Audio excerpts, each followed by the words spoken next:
কী করতে হয়? মনুষ্যত্ব অর্জনের জন্য একটা সংগ্রাম করতে হয়। মনুষ্যত্বটা এমনি এমনি এসে যায়, মনুষ্যত্ব একটা সংগ্রামের মধ্যে দিয়ে আসে। এই সংগ্রামটা কি? এই সংগ্রামটা হচ্ছে গরিব মেহনতি মানুষের প্রতি অপার দরদবোধ, গরিব মানুষের প্রতি ভালোবাসার মধ্যে দিয়ে আসে মনুষ্যত্বের আমি পূজারি হতে পারি। আমরা যদি গরিব মেহনতি মানুষের প্রতি দরদবোধ না থাকে তাহলে আমি কখনোই মনুষ্যত্ব অর্জন করতে পারি না। এই জন্য গরিব মানুষের প্রতি মমত্ববোধের মধ্যে দিয়ে আমার মনুষ্যত্বকে আমি আনতে পারি। আর এই মনুষ্যত্বকে আমি রক্ষা করতে হয়। এই মনুষ্যত্ব আমাদেরকে রক্ষা করতে হয়, এর জন্য প্রয়োজন হয় আমাদের সংগ্রাম। এই মনুষ্যত্বটা এমনি এসে যায় না। তার জন্য আমি যে বলছিলাম জীবকুল আর মানুষের মধ্যে যে পার্থক্য, মানুষের খিদে পায়, সমস্ত জীবগুলোরও খিদে পায়। মানুষও খায়, জীবগুলো খায়, সমস্ত জীবগুলো পশু যে পশু প্রাণীরা আছে তারাও খায়, তারাও বংশবিস্তার করে, মানুষও খায়। তাহলে মানুষের সঙ্গে ওই আমি জায়গায় বলছিলাম যে মানুষ আর পশুর সঙ্গে পার্থক্য বোধহয় না, মানুষের দুটো খাদ্যের প্রয়োজন হয়, জীবগুলোর একটা খাদ্যের প্রয়োজন। এই যে আমরা যে সমস্ত বাহ্যিক জিনিসপত্র দেখছি যে পেট ভরানোর জন্য খেতে হয়, মানুষের শুধু পেট ভরানোর জন্য খেলে হয়, তাকে মনের জন্য কিছু খাবার দিতে হয়, মনের বিকাশের জন্য কিছু খাবার দিতে হয়। এই জন্য শুধু পেট ভরা আছে, তার সত্ত্বেও আমার খাদ্যের প্রয়োজন। প্রচণ্ড খিদে পেয়েছে, দুদিন খাইনি, আমি ট্রেন থেকে এক গ্লাস জল এনে আপনাকে দিলে আপনি খাবেন? খুব খিদে পেয়েছে, তবু খাবেন না। তাহলে মানুষ খেতে পারে না, কিন্তু পশু খেয়ে দেবে। তার মানে মানুষের এই সমস্ত খাদ্যের সঙ্গে যে মনের খাদ্য, সেই মনের খাদ্য হচ্ছে কি? মানসিক বিকাশের জন্য গান, নাটক, কবিতা, আবৃত্তি, তাৎক্ষণিক বক্তৃতা, ফুটবল, খেলাধুলা, এই সাংস্কৃতিক খাদ্য। যে সাংস্কৃতিক খাদ্য মানুষ গ্রহণ করে, যার মধ্যে দিয়ে মনের সুকুমার বৃত্তিকে আরও প্রসারিত করে, সামাজিক মননকে আরও বৃদ্ধি করে, তার জন্য দেখবেন মানুষের দুটো খাদ্যের প্রয়োজন। অনেক সমাজে চলতে চলতে প্রতিদিনের আমাদের যে দৈনন্দিন কাজের দ্বারা আমরা অনেক সময় শ্রান্ত হয়ে পড়ি, তখন মনে হয় যাই একটু সিনেমা দেখে আসি, একটু নাটক দেখে আসি, গান শুনি। এগুলো হচ্ছে সাংস্কৃতিক মননকে বিকশিত করে, ভালো লাগে। আমরা বিয়ের পক্ষ থেকে এই রাজনৈতিক সংগ্রামের পাশাপাশি যুব মনে সত্যিকারের যে মানসিক খিদে, সেগুলোকে আমরা পূরণ করার জন্য এই ধরনের সাংস্কৃতিক কর্মপ্রক্রিয়া নিই। এই কর্মপ্রক্রিয়ার মধ্যে দিয়ে আগামী দিনে যখন ওই দাবি দাবার ভিত্তিতে যে রাজনৈতিক সংগ্রাম আমরা সংগঠিত করব, সেই সংগ্রামে আরও আমরা মানসিক দৃঢ়তার সঙ্গে বলিষ্ঠ চিত্তে আমরা তার বিরুদ্ধে প্রতিবাদ করতে পারব। এই জন্য এই ধরনের কর্মসূচি, এই কর্মসূচির মধ্যে দিয়েই কিন্তু আমরা পূর্ণ মানুষ হিসেবে আরও বিকশিত অর্জন করতে পারব। পরিশেষে আপনাদের বিবেকের কাছে আমি আবেদন রাখতে চাই, সত্যি আজকের ভয়ঙ্কর একটা সময়ের মধ্যে দিয়ে আমরা অতিবাহিত করছি। অর্থনৈতিক সংকট, রাজনৈতিক সংকটের মধ্যে দিয়ে আজকের আমাদের যে মানবিক প্রবৃত্তিগুলো, সেগুলোকে মেরে ফেলার চেষ্টা করছে শাসক দল। একদিকে মদ, জুয়া, সাট্টা, প্রতিমের মধ্যে দিয়ে আমাদের যৌবনদীপ্ত তেজকে তারা পঙ্গু করার চেষ্টা করছে। আমরা যারা সচেতন যুবক হিসেবে বলছি, এর বিরুদ্ধে আমাদের কী করা উচিত আপনারা মনে করেন? এর বিরুদ্ধে কিন্তু প্রতিবাদ করা উচিত। আমাদের যে দরদি মনটাকে সেটা নষ্ট করে দিচ্ছে, আমাদের মনকে, আমাদের বিবেককে ক্রমাগত তারা সংকুচিত করছে, প্রবৃত্তিটাকে তারা আরও জাগিয়ে তোলার চেষ্টা করছে শাসক দল। কি বিবেক প্রবৃত্তি? বিবেক প্রবৃত্তি হচ্ছে প্রত্যেকের মধ্যে আছে, আমরা যারা সকলে আছি প্রত্যেকের মধ্যে এই দুটো শব্দ থাকে, বিবেক আর প্রবৃত্তি। বিবেক হচ্ছে আলো, এই যে আলো দেখতে পাচ্ছেন, বিবেক হচ্ছে সুন্দর, প্রবৃত্তি হচ্ছে অন্ধকার, প্রবৃত্তি হচ্ছে নোংরা, কুৎসিত, নোংরা, শুধু নিজেরটা ভাবো, এটা হচ্ছে প্রবৃত্তি।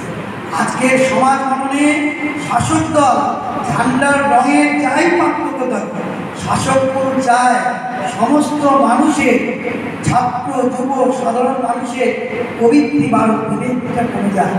এই বিবেক প্রবৃত্তিকে জাগ্রত করতে যায়, প্রবৃত্তি বাড়ুক, শাসকরা এটা চায়, এই প্রবৃত্তিকে তারা বাড়াতে চাইছে। তাই যখন দেখবেন আপনি ওই বাসে, ট্রামে, ট্রেনে করে ভিড় বাসে যাচ্ছেন, সন্তান সংক্রমণে নারী এসে পাশে দাঁড়ায়, বলে আমাকে একটু বসতে দেবেন, আপনি সবে বসেছেন, আপনি অনেক সময় আপনার ভেতর দিয়ে একটা সত্তা বলে ওঠে না, অনেক কষ্টে ভিড় ট্রেনে জায়গা পেয়েছিস, কিছুতেই উঠবি না, উঠিস না, বসে থাক, কিন্তু অনেক কষ্টে জায়গা পেয়েছিস। আবার একটা মন বলে না, ও উনি তো একটা সন্তান সম্পর্কনা নারী, বুঝতে দে না কি আছে, কিন্তু ইয়াং যুবক উঠে যায়, বলে না, এটা দেখবেন বিবেক বলছে, বিবেক বাবা বলছে, ওরা বলতে নেই তারা। আবার দেখবেন অনেক সময় দুটো ভালো ফল দিয়েছে, আমাদের সবার ক্ষেত্রে সব কাজেই দুটো ফলের মধ্যে বললো বন্ধুকে একটা ফল দিয়েছে, আমরা চেষ্টা করি সবসময় কি বলি, বাজেটা দেয়, এই বাজেটা দেয় কে, যার প্রবৃত্তিটা আমি ভালোটা খাবো, বাজেটা দেয়। আবার একটা মনে বলে পচাটা ওকে দিবি, তুই পচাটা খাও, ভালোটা খাও। এই হচ্ছে বিবেক। বিবেক আর প্রবৃত্তির দ্বন্দ্ব সবসময় আমাদের মধ্যে হয়। এই প্রবৃত্তিকে যারা জাগ্রত করতে পারে, যারা বিবেককে জাগ্রত করতে পারে, যাদের বিবেককে পরিচালিত করতে পারে, তাহলে তারাই কিন্তু মনুষ্যত্বের পূজারী হতে পারে। এই জন্য বিবেক প্রবৃত্তির দ্বন্দ্ব চিরকাল থাকে। এই জন্য হচ্ছে আমরা হচ্ছে প্রবৃত্তিকে বিলীন করতে চাই, বিবেককে জাগ্রত করতে চাই। আর এই বিবেক জাগ্রতের জন্যই আমরা হচ্ছে বড় মানুষদের জীবন চরিত্র আমরা সর্বদা পালন করে দেবো, তাদের কাছ থেকে নিতে চাই। বিবেককে জাগ্রত করো, প্রবৃত্তিকে খাটো করো। তাই যখন আমরা দেখি রাস্তার দুধারে অসহায় নারী দাঁড়িয়ে থাকে, তাদের দেহ বিক্রি করছে, আমাদের কিন্তু বিবেক কেঁদে ওঠে। আমরা দেখি ওই দক্ষিণে, আমি কলকাতায় থাকার সুবাদে আমি দেখতে পাই, দক্ষিণে টিপ টেনে ওই দক্ষিণের মায়েরা চলতে চলতে রাত 3:15 ট্রেন ধরে, ভোর 3:15 ট্রেন ধরে যখন ঢাকুরিয়া কসবা বালিগঞ্জ স্টেশনে নামে, কাতারে কাতারে মায়েরা নামে, সন্তানরা তখন ঘুমায়, লোকের বাড়িতে কাজ করে আবার যখন ভোরে বিকেলে ট্রেনে ফিরে সন্ধ্যা হয়ে যায়, গিয়ে থাকে খেলায় ক্লান্ত শ্রান্ত সন্তানগুলো ঘুমিয়ে থাকে, মায়েরা কিন্তু তাদের আদর করার সময় পায় না। এই সন্তানরা এইভাবেই বড় হয়ে ওঠে। এই হচ্ছে এই করুণ দৃশ্য আমরা দেখতে পাই। এই মায়েদের পরস্পরে তারা বঞ্চিত, শুধুমাত্র কিন্তু এই সমাজে, আজকের আমরা যে সমাজে বাস করছি, এই সমাজের জাতাকলের জন্য। এর মধ্যে দিয়ে আমাদের যে মনুষ্যত্বকে বাড়ানো দরকার, এই সমাজকে ভাঙার জন্য, এই সমাজ থেকে মানুষের মুক্তির জন্য আমাদের যে বেদনার সৃষ্টি করার দরকার, এই মনুষ্যত্বকে কিন্তু শাসক দল চাইছে ক্রমাগত সংকুচিত করে প্রবৃত্তিকে বাড়ানো। এর বিরুদ্ধে বিবেকের লড়াই। তাই আপনাদের সকলের কাছে আমার আবেদন, আমরা যুব সংগঠন ডিআইওর পক্ষ থেকে একদিকে বিভিন্ন যুব সংগঠনগুলো দেখছেন, তাদের সংখ্যার বিচারে নয়, সত্যিকারে ভেবে দেখুন, একদিকে বিভিন্ন যুব সংগঠনগুলো তারা হচ্ছে তাদের যে মাদার সংগঠন রাজনৈতিক দলগুলোর সঙ্গে তাদের ভোটের কলাকৌশল নিয়ে তারা ভাবিত। আর তার ব্যতিক্রম একমাত্র যুব সংগঠন ভারতবর্ষে অল ইন্ডিয়া ডিআইও যুব সংগঠন। আমরা ভাবছেন এখানে যে কজন গুটি কয়েক যুবক বসে আছে নয়, আজকে গোটা ভারতবর্ষে অল ইন্ডিয়া ডিআইওর পতাকা তলে হাজার হাজার যুবক সামিল হচ্ছে। ওই গুজরাট, হরিয়ানা, কর্ণাটক, রাজস্থান, তামিলনাড়ু সর্বত্র যুব সংগঠন অল ইন্ডিয়া ডিআইও আমাদের আন্দোলন চলছে। আমরা সর্বত্র আন্দোলন সংগঠিত করছি, সে আন্দোলনের যুবকরা আসছে।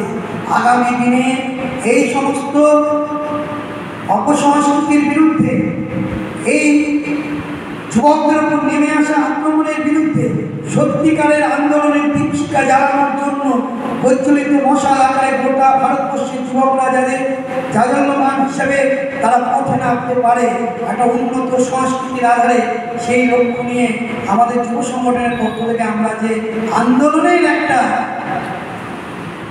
সোপান রচনা করার চেষ্টা করছি, সেই আন্দোলনের সোপানে আপনারাও পা মেলান।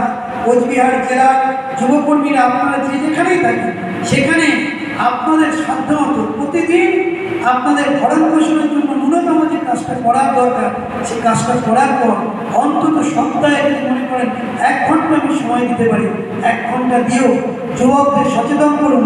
আপনার পাড়ায়, আপনার